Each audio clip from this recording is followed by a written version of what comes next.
유승민 원내대표가 결국 물러났습니다. 두 분 초대했습니다. 강승규 전 새누리당 의원, 추은호 ITN 해설위원 나와 있습니다. 안녕하십니까? 어서 오십시오. 안녕하세요. 네. 물러나는 것은 뭐 어제부터 대략 예상이 됐습니다만은 사퇴 기자회견 내용이 좀 주목을 받았는데 두 분은 어떻게 보셨습니까? 기자회견 내용이요. 역시 뭐 유승민 대표답게 본인의 소신을 아주 가감없이 전했다고 봅니다. 국민들에게는 분명하게 이런 사퇴 정국이 일어난 것에 대해서 사과를 드렸고요. 다만 본인의 정치하는 이유, 그 가치를 들어서 법과 원칙 그리고 또 헌법적 그런 어떤 민주주의에 대한 가치 이런 부분이 본인이 원내대표를 어떤 청와대의 어떤 하명에 의해서 이렇게 자진 사퇴할 수 없었던 이유를 분명히 밝혔죠. 뭐 지금 여당으로서는 집권 여당으로서는 최선의 수습책이 아니었나 이렇게 보여집니다. 네, 저는 그 유승민 원내대표 기자회견하는 거 들으면서 마치 뭐 저는 개인적으로요. 대선 주자 출마 선언하는 것 같은 그런 느낌도 받았고 나는 이제 큰 정치 이제 시작한다 그런 거 그렇게 얘기하는 것 그런 느낌 받았거든요. 유승민 원내대표 물러나면서 저는 개인적으로 발언을 보면서 정말 하고 싶은 이야기들은 자신이 다 했다. 그러니까 자신은 원칙을 지키는 원칙을 중시하는 정치인이다. 그리고 개혁적 보수주의자다. 그런 이미지. 그리고 의회를 중시하고 민주주의를 중시하는 그 민주주의자다. 이런 점들을 충분히 설득력 있게 이야기했는데 그걸 보면서 좀 아슬아슬했습니다. 대한민국은 민주공화국이다. 이 헌법 1조 1항의 가치를 지키기 위해서 지금까지 2주 동안 버텼다. 그러면 물러나라고 하는 친박이나 청와대는 그럼 민주주의 가치를 지키지 않는 사람들이냐. 이런 민주공화국이 아니냐. 예, 좀 아슬아슬했습니다. 보면서. 대통령에 대한 언급이 혹시 나올까? 국민과 당원 여러분들한테 죄송하다라는 말이 이제 계속 반복됐는데 대통령에 대한 언급은 한 번도 나오지 않더라고요. 그것도 좀 주목할 만한 부분 아닙니까? 대통령께 직접 뭐 지금에 와서 또 그 어떤 공격의 수위를 높이거나 아니면 직접 표현하는 것은 유승민 대표로서도 부담스럽겠죠. 그러나 지금 방금 전에 지적했던 것처럼 법과 원칙 그리고 헌법의 민주주의 가치까지 그 이유를 들어서 그 본인의 사퇴하지 못했던 여러 가지 이유를 설명했다는 것은 청와대나 그리고 또는 지금 그 유승민 대표를 또 이렇게 물러나게 종용했던 여러 가지 그 주변 상황에 대해서는 분명하게 자신의 뜻을 전한 것이기 때문에 대통령께도 그런 뜻이 표현을 했다 이렇게 보여집니다. 예. 그러니까 아마 고민하지 않았겠습니까? 좀 조용히 물러날 것인가, 말없이 물러날 것인가, 아니면 좀 세게 소리를 낼 것인가. 그 후자를 택한 이유는 무엇이라고 보셨습니까, 추 의원님은? 유승민 원내대표 이번만으로 정치 끝낼 분은 틀림없이 아닐 거고요. 전에도 말씀드렸습니다만은 지금 당장은 이렇게 물러나지만은 가시밭길을 걷게 되지만 물론 내년 총선에 어떻게 될지도 그것조차도 불투명한 상황이고요. 하지만 유승민 원내대표는 나름대로 또 이렇게 본인이 또 다른 큰 뜻이 있지 않겠습니까? 뭐 유력한 대선 후보 주자로 본인이 생각할 수도 있을 거고 또 이번 과정을 거치면서 이렇게 그 가능성도 스스로 봤다고도 생각이 됩니다. 그래서 그런 마음들을 좀 속으로 가지고 있는 것이 아니냐. 그래서 너무 이렇게 할 말은 다 하고 또 물러날 때는 물러나는 모습을 보여야겠다라고 생각한 것 같습니다. 자, 그러면 그 오늘 유승민 원내대표 회견 내용 중에 특히 그 많은 분들이 주목해서 들은 부분 한번 잠깐 다시 들어보도록 하겠습니다. 보다 국민 여러분께 사죄의 말씀을 드립니다. 고된 나날을 살아가시는 국민 여러분께 저희 새누리당이 희망을 드리지 못하고 저희 거취 문제를 둘러싼 혼란으로 큰 실망을 드린 점은 누구보다 저희 책임이 큽니다. 평소 같았으면 진작 던졌을 원내대표 자리를 끝내 던지지 않았던 것은 제가 지키고 싶었던 가치가 있었기 때문입니다. 그것은 법과 원칙 그리고 정의입니다. 저희 정치 생명을 걸고 대한민국은 민주공화국임을 천명한 우리 헌법 1조 일항의 지엄한 가치를 지키고 싶었습니다. 오늘이 다소 혼란스럽고 불편하더라도 누군가는 그 가치에 매달리고 지켜내야 대한민국이 앞으로 나아간다고 생각했습니다. 지난 2주간 저의 미련한 고집이 법과 원칙, 정의를 구현하는 데 조금이라도 도움이 되었다면 저는 그 어떤 비난도 달게 받겠습니다. 네, 저는 이 뭐 정의로운 보수, 따뜻한 보수, 합리적 보수 그 얘기를 하는 것도 주목해서 들었는데요. 최근에 이제 그 보수가 구보수와 신보수로 나뉘는 것이 아니냐, 그리고 이런 약간 중도 쪽으로 가는 이런 보수의 가치가 이제 더 중요해지는 것이 아니냐라고 하는 분들이 있단 말입니다. 그래서 이쪽으로 이건 내가 이제 갖고 가겠다, 뭐 그런 얘기 아닌가? 유승민 대표와 박근혜 대통령께서는 원래 같은 보수적 가치를 가지고 있었지요.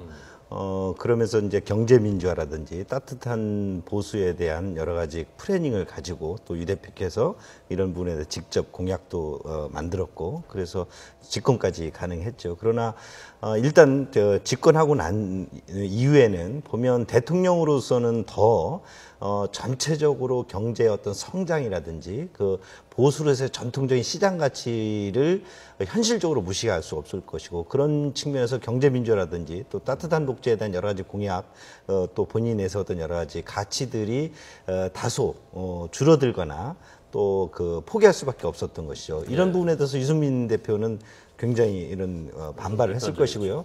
그런 부분에서 앞으로 보수로서 새로운 보수는 이런 따뜻한 보수 또 그 어떤 경제민주화 등을 가져가야 되고 보기 때문에 이런 부분 등에서 이번에 국회법 그에서 이제 거부권 정국이 나왔던 것이고요. 이런 부분이 또 대통령께서 유승민 대표와 같이 갈 수 없지 않느냐. 그리고 또 이 부분에 대한 국회와 어떤 여러 가지 청와대 정부와의 어떤 불편한 관계들이 형성된 거죠. 이 부분을 지금 이번 사건을 통해서 어떤 보수가 어떤 부분을 더 가야 되냐는 문제를 유승민 대표가 또 문제 제기를 했다고 보여지고요. 그러나 또 김무성 대표라든지 지금 새누리당의 이승민 대표의 그런 가치에 대해서 신보수의 가치에 대해서 모두 그것을 동의해서 또 이 사건이 전개된 것은 아닌 것 같습니다. 여러 가지 절차적이라든지 국회와 청와대의 관계 속에서 좀 여러 가지 상황이 복잡하게 얽혀 있었다 이렇게 보여집니다. 저는 유승민 원내대표 사태를 보면서 좀 아쉬운 것은 유승민 원내대표가 그렇게 개혁적인 보수, 뭐 따뜻한 보수 뭐 이야기를 하면서 이렇게 물러나게 된 것이 혹시 그 우리 사회의 그 개혁적인 보수의 담론들이 좀 다치는 것이 아니냐 그런 우려가 좀 있습니다. 우리 사회가 그 불평등이라든가 양극화 문제, 뭐 청년 실업 문제 이런 다양한 그 난제들이 과거의 보수의 잣대로만 푼다는 것은 어느 정도 한계는 분명히 있을 거거든요. 유승민 원내대표가 주장했던 중부담 중복지라든가 뭐 이런 부분들에 대한 담론들이 또 경제민주화의 담론들이 차단되는 것이 아니냐 이번 일을 계기로 해서 그런 아쉬움들이 상당히 많이 있습니다. 유승민 원내대표의 지난 그 13일의 과정을 돌아보면 그야말로 본인의 캐릭터도 아주 유감없이 보여주지 않았나. 어떤 인물이라는, 내가 이런 사람이다라는 그런 성격 같은 거 보여주지 않았나. 반대 진영이긴 하지만 유시민 전 장관은 어제 엘리트의식의 발로다라고 분석을 하기도 했던데요. 그런 것도 좀 작용을 했다고 보셨습니까? 저는 그 유시민 전 장관의 그 분석을 재미있게 봤는데요.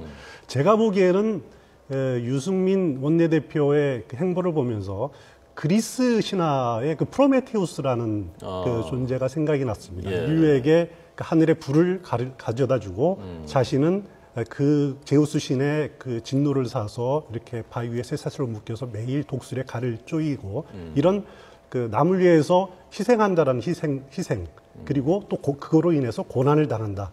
이런 프로메테우스적인 사명감을 좀 가지고 있는 분이다라는 판단이 좀 들었고요. 그건 물론 엘리트주의 의식도 나름대로 작용을 했을 겁니다. 틀림없이. 그 평탄하게 성장을 해왔고 엘리트 교육을 받았고 한 번도 선거에서 이렇게 패배를 경험한 적이 없는 그런 의식들이 틀림없이 기저에는 있을 텐데 그래도 그것들이 이 사회를 좀 더 개혁하겠다라는 긍정적인 측면에서 작용을 해오지 않았나 저는 네. 그렇게 보여집니다. 잘 아시죠, 강 의원님. 같이 네. 의정 활동하시고. 저는 뭐 유시민 전 장관의 그런 엘리트 의식의 발현이다 이렇게 해석을 했지만 저는 그거보다는 정치인에게 가장 중요한 것은 어떤 그 캐릭터, 어떤 이미지를 지속적으로 유지할 것이냐. 그것을 우리는 상업적으로 이제 브랜드라고 하고요. 그런 그 브랜드를 통해서 유승민이가 가지고 있는 어떤 유승민다운 가치 이것을 정확히 보여줘야 되는데 그 부분이 오늘 그 사퇴회견에서도 밝혀진 것처럼 법과 원칙 그리고 또 민주주의 이런 절차 이런 부분에 국회와 정부의 어떤 긴장관계 이런 데 대한 소신을 그대로 보여줬고 그런 것이 유승민을 둘러싸고 있는 브랜드일 것입니다. 그것이 뭐 박근혜 대통령을 말한다면 박근혜 대통령이 대통령까지 될 때 여러 가지 많은 뭔가 그 어떤 속성들이 작용했겠지만 그중에 가장 것이 원칙을 지키는 정치인이었지 않습니까? 예. 자기가 한 얘기, 공약 이런 것들을 지키는 그것이 이제 박근혜 대통령의 브랜드 속성이었단 말이죠. 유승민 대표도 그런 부분을 지켰다. 그러니까 하나의 어떤 뭐 성장 배경 속에서 어떤 부유한 환경 속에서 엘리트 의식이라보다는 예. 유승민 대표 가지고 있는 정치에 대한 비전을 그렇게 브랜드로 만든 것이다. 그렇게 그러니까 보여집니다. 참 이 법과 원칙, 뭐 정의 이런 것이 대통령께서 많이 쓰는 말인데 그 말을 오늘 그대로 가서 유승민 원내대표가 썼고요. 잘 아실 텐데 어떤 사람이라고 생각하셨어요? 그러니까 강 의원님은. 유승민 대표요. 예, 예. 뭐 저희들도 보기에는 저도 이제 그렇게 많은 교감은 없었지만 굉장히 그 뭐랄까요 담백했어요. 그리고 본인이 표현하려는 아주 소신을 전 최근에 뭐 이렇게 4.19 그 기념일 때 잠시 그 기념석상에서 만난 적이 있습니다만 그때도 자신의 소신을 아주 담백하게 표현해내는. 네. 그래서 뭔가 이렇게 메시지를 분명하게 이렇게 전하고 그것이 꼭 아주 구구절절한 설명보다는 어떤 자신이 드러내는 어떤 표현을 몸과 어떤 표정 그리고 짤막한 그 소통의 어떤 기법으로 예. 표현해낸 그런 아주 간결한 분이라고 생각합니다. 예. 아마 많은 분들이 제일 궁금해하는 것 중에 하나가 이거일 것 같습니다. 유승민 원내대표가 사퇴함으로써 김무성 체제가 더 강해진 것이냐 아니면 더 지금 위기를 맞은 것이냐 어느 쪽에 가깝다고 보십니까, 추 의원님? 저는 개인적으로 김무성 대표가 이번 사태를 처리하면서 중재자 역할을 나름대로 열심히 하려고 노력은 한 건 사실입니다. 초기에는 유승민 원내대표를 보호하려고 했었고, 그 다음에 어느 정도 시점이 지나서 더 이상 버틸 수 없을 것 같다라고 판단됐을 때 유승민 원내대표를 이렇게 물러나도록 종용을 하고, 그거는 당이 깨지는 것을 막아야겠다. 당이 예. 더 이상 내용에 시달리는 것을 막아야겠다라는 역할을 충분히 했다라고 생각이 됩니다. 그러나 그 과정에서 그 당 대표의 역할이 어떻게 보면 청와대의 뜻을 그대로 따른 거다, 결론적으로. 예. 이런 비판이 있을 수도 있고요.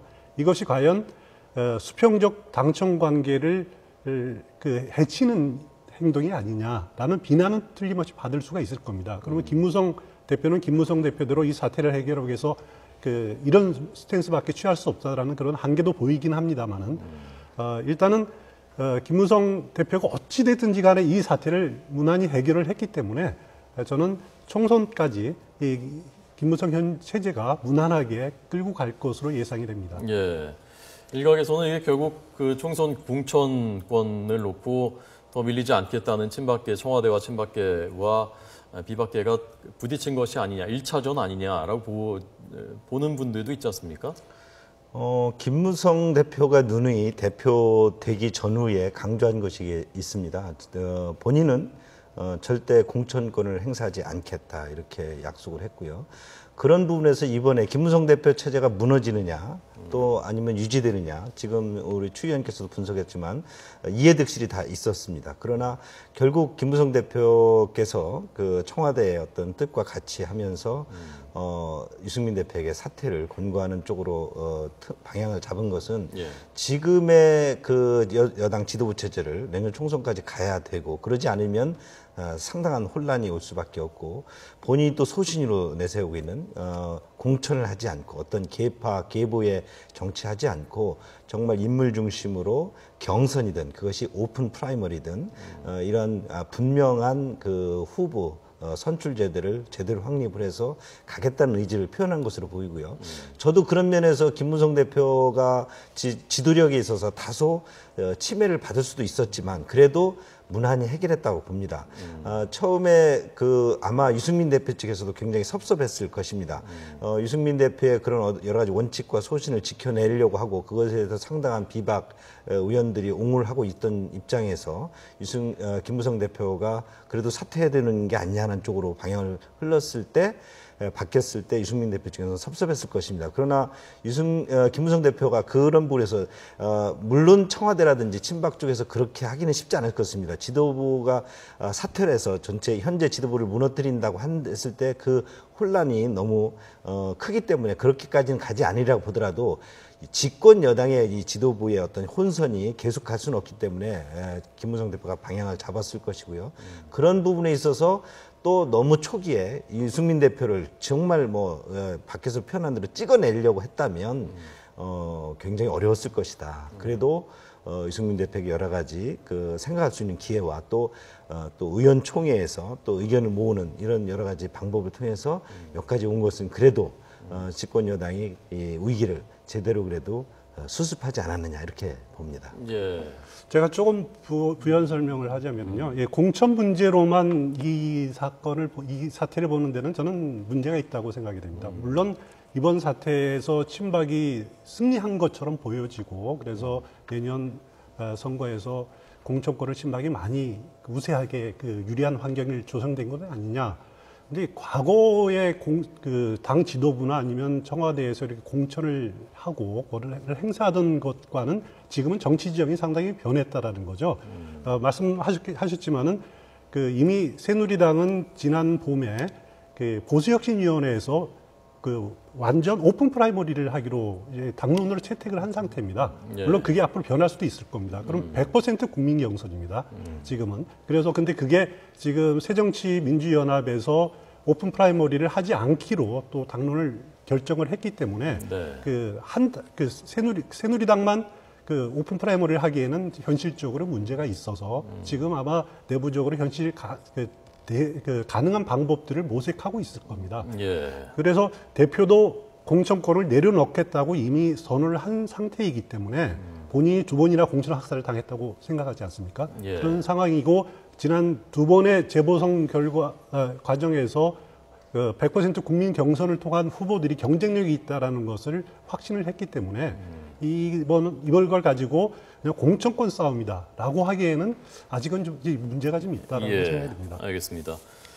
유승민 원내대표가 13일 만에 물러났습니다. 오늘 전국 분석 두 분에게 들었습니다. 강승규 의원님, 추은호 위원님 고맙습니다. 잘 들었습니다.